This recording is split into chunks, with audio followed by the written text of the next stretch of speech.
On se retrouve pour une nouvelle vidéo YouTube. Donc pour rappel, nous c'est Amine et Leïla. Ça fait 1 an et demi qu'on voyage, 2 ans, 3 ans. Ça fait quasiment 1 an qu'on voyage, on a parcouru l'Asie et le Proche-Orient. Du coup on te met en plus les liens vers quelques-unes de nos vidéos. On espère que ça te plaira et du coup abonne-toi si jamais t'en as l'occasion. Elle est grave vite en besogne là. Pourquoi?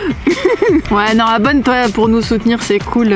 On a bientôt les 1000 abonnés, on a hâte de les atteindre. Un petit like, un petit abonnement, ça fait toujours plaisir. Alors une vidéo bilan pour te partager un petit peu nos conseils puisque... Alors moi je suis d'origine marocaine, donc le Maroc je le connais depuis mes 6 mois à peu près.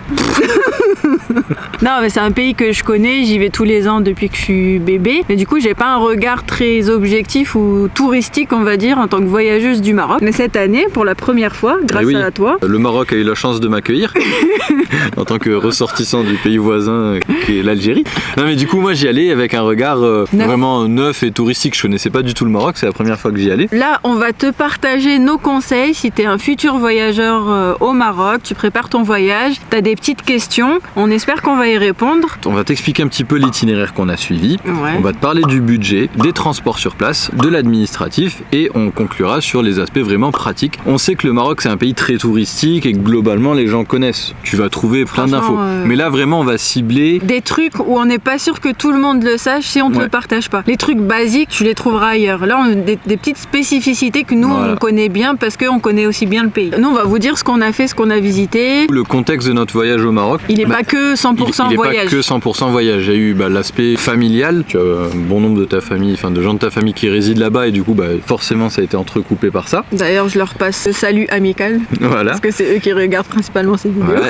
Et aussi on est parti en même temps que malheureusement le séisme au Maroc. Notre voyage il a été aussi entrecoupé par ce tragique événement. D'ailleurs, allez visiter le Maroc, prévoyez vos vacances là-bas, tout va bien, le Maroc est prêt à accueillir les touristes comme habituellement et au contraire y aller c'est aussi soutenir l'économie là-bas et aider aussi les pauvres familles qui ont été impactées par cet événement. Alors du coup qu'est-ce qu'on a fait? On vous mettra la carte avec les points principaux qu'on a visités, mais on a visité Fès, on a visité Meknès, on a visité le site archéologique de Volubilis. Après donc on en est descendu dans le Moyen Atlas, on a visité Midelt et ses alentours, c'est une très belle région qu'on vous recommande, on a fait une vidéo dédiée dessus, on vous la met dans le petit i. Et ensuite on s'est dirigé vers le Haut Atlas, on a fait la vallée d'Aït Bougmez et la vallée de Boulmen d'Adès. Pareil on vous met le lien vers nos vlogs. Et ensuite on s'est dirigé vers Marrakech où là du coup on est resté un petit peu plutôt pour aider là pour les événements. On a fait Essaouira et ensuite on est remonté dans l'Atlas vers Imilchil, donc là où il y avait un événement berbère connu, donc le Moussem. Puis ensuite on est remonté à Midelt pour aller faire une petite pause à Rabat avant de partir du Maroc.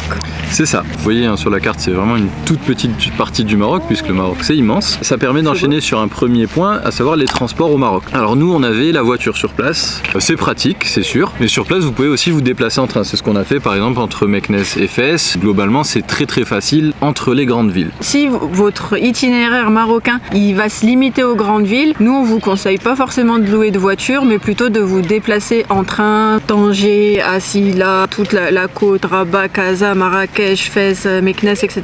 Tout ça se fait en train très facilement, c'est pas cher. Après si vous voulez rejoindre disons des zones un peu plus éloignées, vous avez l'option des taxis collectifs, vous avez l'option des cars, des bus ou des taxis individuels ou justement de louer la voiture pour avoir un peu plus de liberté. Ça reste le must d'avoir la voiture parce que ça vous permet déjà de prendre votre temps comme le disait Amine, c'est la notion de liberté et surtout d'aller dans des endroits difficilement accessibles disons. Autrement quoi. Voilà. Par contre gardez en tête que les chemins disons dans les lieux un peu plus reculés c'est assez long. Nous on a fait beaucoup de montagnes. On a fait de la piste. Les distances sont pas immenses mais par contre c'est systématiquement 3-4 heures de trajet entre les différents points. Et en plus si vous êtes un peu mal en voiture, peut-être l'anticiper. Ouais, faut l'anticiper. Effectivement, essayez toujours de vérifier à chaque fois vos niveaux, vos niveaux de vie, tout ça. Parce que malheureusement, des fois c'est des routes qui sont pas faciles, donc voilà. Et donc c'est quoi la conclusion? Qu'est-ce qu'on essaye de dire? Juste pour les transports, du coup ce qu'on disait entre les grandes villes, privilégiez le train parce que c'est très simple, c'est bien développé, etc. C'est nickel, il n'y a pas de problème. Et après si vous voulez aller dans des coins un peu plus éloignés, là forcément forcément il faut peut-être songer à prendre une voiture de location. Ensuite, on reste sur les sujets peut-être routiers.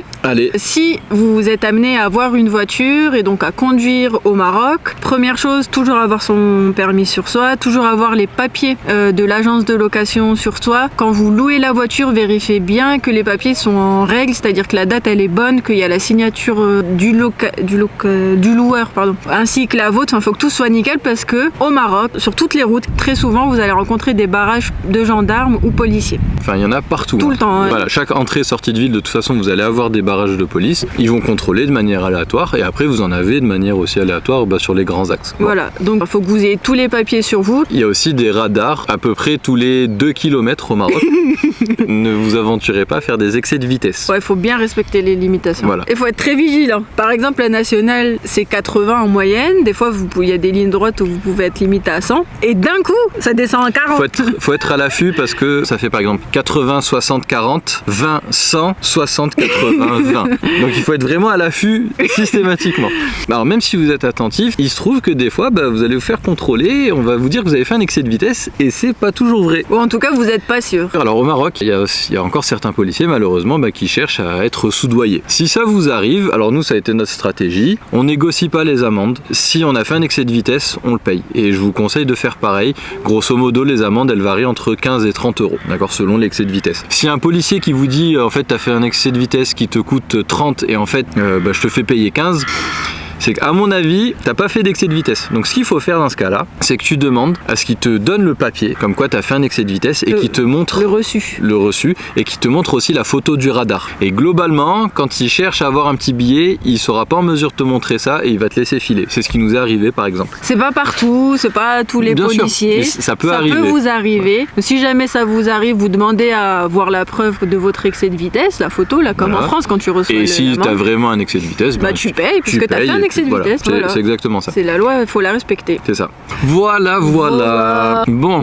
Ce qui permet d'enchaîner peut-être sur le budget au Maroc. On va pas vous dire notre budget parce qu'on sait pas. Nous on était beaucoup dans la famille et tout, donc voilà. Mais on va vous donner un ordre d'idée de combien ça coûte de voyager au Maroc. Alors on va commencer par un point. Le Maroc, quand tu es européen, c'est un pays qui reste relativement abordable. Même si, il faut dire que par exemple sur place, pour les Marocains, je trouve que c'est relativement cher. Moi je trouvais que c'était cher. Voilà. Pour vous donner un exemple, le litre d'essence au Maroc, si vous êtes amené à prendre une voiture de location, ça varie entre 1,40 € et 1,50 € le litre d'essence ou de diesel. Donc ce qui est relativement cher par rapport au pouvoir d'achat local. Et ce qui peut vous surprendre aussi si vous êtes amené à faire beaucoup de routes. Au niveau de la bouffe, il y a de tout, mais globalement si vous mangez local, pas dans des restos fancy, un peu bobo, un peu huppé et tout, pour deux vous vous en sortez à 60 dirhams un repas quoi. Ouais c'est ça, pour deux 60, avec vos boissons et un repas qui contient de la viande par exemple. Voilà, 60 dirhams du coup ça fait 6 €, on va dire 6 €, 7 €. Vous pouvez manger pour 7 €, un bon repas à deux. Au niveau des logements, donc là bien sûr c'est comme tout, il y a des trucs luxueux qui coûtent 100, 150 € la nuit, etc. 200, 300, bon. Dépendamment du type d'établissement. Mais sinon, en moyenne, vous pouvez vous en sortir, c'était à peu près 30 € la nuit avec le petit-déj. Et ce qui est cool par contre là-bas, nous ce qu'on vous conseille de faire, c'est d'appeler. Vous allez peut-être réussir à avoir des tarifs moins chers et surtout peut-être négocier des genres de package avec un repas, un dîner, une demi-pension. Ou même un guide dans la ville où vous séjournez. Comme c'est quand même un pays qui a développé son tourisme, tout le monde est là au service du touriste en fait. Donc ils vont vous proposer souvent des trucs qui sont pas mal intéressants. Ils ont des contacts aussi justement pour des excursions. Et peut-être un truc qui est intéressant à noter, c'est qu'il y a un vrai service client, il y a un vrai savoir-faire pour le coup. Au Maroc, systématiquement, les gens ils vont essayer de vous arranger, de vous proposer peut-être des trucs un peu mieux, de vous surclasser, de vous faire visiter des trucs qui n'étaient pas prévus, etc. Donc vraiment des idées, privilégier vraiment ce contact en direct parce que les gens là-bas ils apprécient ça et je pense que vous aussi, normalement le voyage c'est fait pour ça. Si vous avez le choix de pas passer par internet et d'avoir les gens en direct,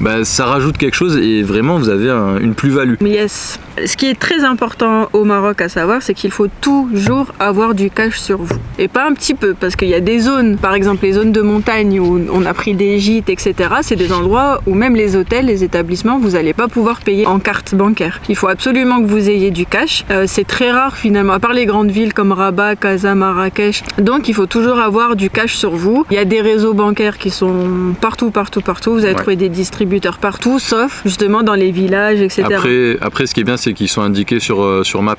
Vous savez à peu près quand vous arrivez dans un village où se situe le distributeur le plus proche. Ah, mais si vous allez dans les zones montagneuses, anticipez-le quoi. Voilà, vous prenez du cash avant dans la grande ville que vous quittez. Ce qui permet aussi de parler d'un autre point. Donc la monnaie au Maroc, c'est le dirham. 10 dirhams, ça vaut à peu près 1 euro. Et il y a aussi un truc qui va peut-être vous surprendre, c'est que dans beaucoup de marchés, de petites villes, etc. Les gens parlent en réel quand on parle de petites sommes. Donc quand vous allez chez l'épicier du coin, etc. pour faire vos achats, on va pas vous dire ah bah ça te coûte 20 dirhams, on va te dire ça te coûte 400 riels. 1 dirham, ça vaut 20 riels. Faut pas vous étonner des fois si vous annoncent des prix exorbitants dans les petits hanout, au marché, etc. Ils vont vous dire bah en fait c'est 400, mais en fait ça veut pas dire que c'est 400 dirhams. Non, c'est 20 dirhams. Bon, le plus simple, vous lui dites en dirhams c'est combien. Demande-lui de te le convertir. Voilà. Quoi d'autre? Bon, niveau argent, je pense que c'est pas mal. C'est ce à quoi on a pensé qui était bon à vous partager. Dites-nous si vous avez d'autres questions, si vous avez d'autres idées de trucs qu'il faut savoir. Bah dites-le nous en commentaire.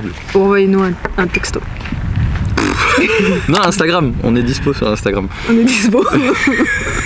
Next question. Section suivante. On va parler de l'administratif. Donc 2 choses à savoir. On s'est noté ces 2 points, après peut-être qu'il y en a d'autres. Donc pour aller au Maroc en tant que Français ou en tant qu'Algérien, vous n'avez pas besoin de visa. Après, si vous voyagez en couple et que vous êtes marocain, franco-marocain, ils doivent présenter un acte de mariage parce que vous pouvez pas séjourner dans un hôtel avec votre compagnon, compagne si vous n'êtes pas marié. Pensez-y, si vous prévoyez un voyage, ils vont vous demander l'acte de mariage ou peut-être le livret de famille, enfin l'un des deux quoi. Nous on avait juste la photocopie, le scan. C'est juste le scan sur le téléphone et ça fait le boulot. Terminé pour l'administratif. Facile. On passe au côté pratique. Ah ouais. Là on a appris plein de choses. Donc c'est la catégorie fourre-tout. Voilà. On savait pas le trier, du coup on l'a mis là-dedans. Voilà. Numéro 1.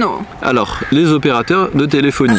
Service après-vente, bonjour. Donc si vous allez au Maroc pour une certaine durée, ça vaut le coup de prendre une puce sur place. Donc soit une puce physique, soit une eSIM. Si vous venez en période estivale, à la descente de l'aéroport, à la sortie de l'aéroport, il y a des opérateurs qui vous attendent pour vous donner des cartes SIM. Donc ça c'est cool. Vous payez pas forcément la carte SIM, souvent c'est gratos. Voilà. Nous on a eu la chance, ou pas d'ailleurs, de tester 2 opérateurs. Donc toi t'avais Orange Télécom et moi j'avais Maroc Télécom. 2 infos. Orange c'est un peu moins cher. C'était un chouïa moins cher, mais la couverture réseau a été pas bonne. Ouais, quand on était en montagne, dans le Moyen Atlas, dans le Haut Atlas. Je captais jamais moi. Et moi je captais tout le temps avec Maroc Télécom. Donc on vous recommande Maroc Télécom pour ça. Et l'autre renseignement c'est que ça vaut pas le coup de prendre des forfaits. Vous prenez des cartes prépayées que vous pouvez recharger dans un bureau de tabac ou dans un petit échoppe. Vous allez être comme nous. Nous ce qu'on veut c'est internet. Donc en gros 10 gigas c'est 10 € quoi. Alors, chez tous les opérateurs c'est ça. Par contre à savoir 10 gigas au Maroc,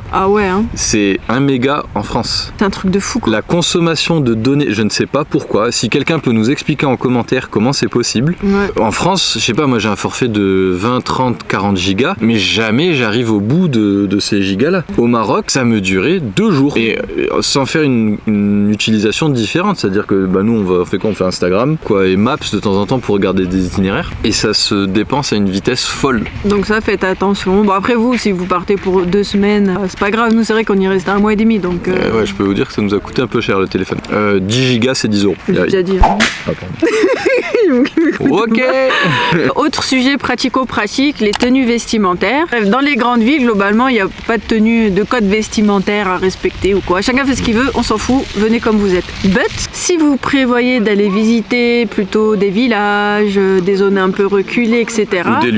Ou des lieux sains. S'habiller de manière correcte, quoi. Voilà, pas de débardeurs, de mini-shorts, de crop top et compagnie. C'est tout. Mais comme on vous avait dit dans toutes nos vidéos, on vous l'a dit. C'est partout pareil. Dans les temples, en Asie c'était pareil. En Inde c'était pareil. Au Japon c'était pareil. Voilà, mais on répète quand même. Autre info pratico-pratique. Les drones sont interdits au Maroc. Voilà. Allez, sujet suivant. Sujet suivant, privilégier des guides locaux. Tout local. Vu que le Maroc c'est un pays très développé touristiquement, vous avez beaucoup en fait d'agences étrangères qui proposent des choses en rapport avec le tourisme. Nous, ce qu'on dit, c'est qu'il faut privilégier un tourisme local pour faire tourner l'économie locale, tout simplement. Voilà, c'est très bien résumé. Là, je pense par exemple à Moha, on vous avait parlé de Moha dans Précédent Vlog, qui a un hôtel et qui est lui-même guide. C'est top de passer par ces gens-là parce qu'ils vous apportent une plus-value et que l'argent que vous dépensez, en fait, il reste dans l'économie locale et ça, c'est quand même important et ça valorise en fait la culture et le travail de ces gens-là. Pour conclure, venez visiter le Maroc. Ouais. Le Maroc vous attend avec plaisir, les bras ouverts. C'est un très beau pays. Non, toi, tu dois pas le dire. Oui, vas-y, dis-le toi. Ouais. Moi, en tant que touriste, ayant mon regard extérieur, c'est effectivement un très beau pays, c'est très varié, c'est très riche. Vous avez de la montagne au nord, vous avez du désert au sud, de l'océan, la mer, etc. Enfin, il y a 10 000 choses à voir et y passer 2 semaines, c'est pas du tout suffisant. Le Maroc, c'est un pays qui se fait en plusieurs fois. Et bien, pour conclure, si vous avez d'autres recommandations, d'autres conseils pour nos amis qui viendront prochainement visiter le Maroc, n'hésitez pas à les mettre en commentaire. On se retrouve très rapidement pour notre prochaine destination. Après le Maroc, on va aller voir nos frères et nos sœurs Ah bah non, c'est toi qui le dis du coup. en Algérie. On va aller voir les DZ, les Algériens. J'emmène Leïla chez moi. Du coup, on inverse les rôles, vous voyez. Ouais. Donc Leïla connaissait le Maroc, moi je le connaissais pas. Ben là, on va inverser puisque moi je connais l'Algérie puisque je suis un pur produit de l'huile d'olive. de l'huile d'olive. De la Kabylie. On va vlogger l'Algérie, on vous partagera nos recommandations, nos conseils aussi à la fin de ce voyage, un peu dans ce même format simple, efficace, on se casse pas la tête. Mais surtout, Abonnez-vous. abonnez-vous et Abonne-toi. Abonne-toi. Abonne-toi. Franchement, aidez-nous à atteindre les 1000. Ça serait cool, 1000. Ça serait stylé, non? En tout cas, pour suivre nos aventures en direct, c'est sur Instagram que ça se passe. On vous remercie. Merci beaucoup. Prenez soin de vous. Freedom. Peace, And love. love. Bye bye.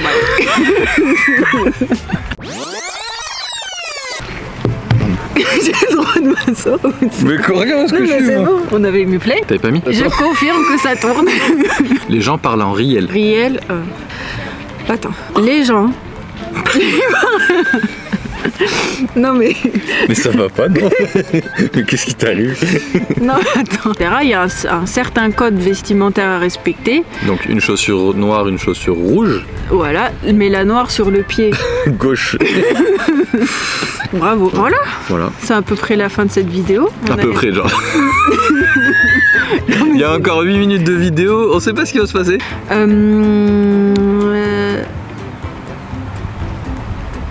On se retrouve. Non mais je l'ai fatigué.